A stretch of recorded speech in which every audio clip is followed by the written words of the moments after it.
मुंबई महापालिका निवडणुकीसाठी आता मनसे अध्यक्ष राज ठाकरे ऍक्शन मोडवर आलेले आहेत। निवडणुकीआधी मनसे अध्यक्ष राज ठाकरे मुंबई पिंजून काढणार आहेत। 20 आणि 21 डिसेंबरला राज ठाकरेंचे दक्षिण मुंबई पूर्व पश्चिम उपनगरामध्ये दौरे होणार आहेत। मनसे निवडणूक कार्यालयांची उद्घाटन केली जाणार आहेत, तर शाखांना सुद्धा भेटी दिल्या जातील।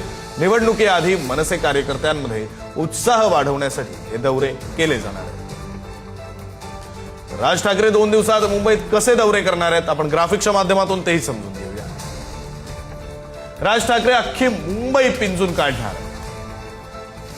20 डिसेंबरला दक्षिण मुंबई पूर्व उपनगरामध्ये ते दौरा करतील। 21 डिसेंबरला पश्चिम उपनगरामध्ये त्यांचा दौरा होणार आहे।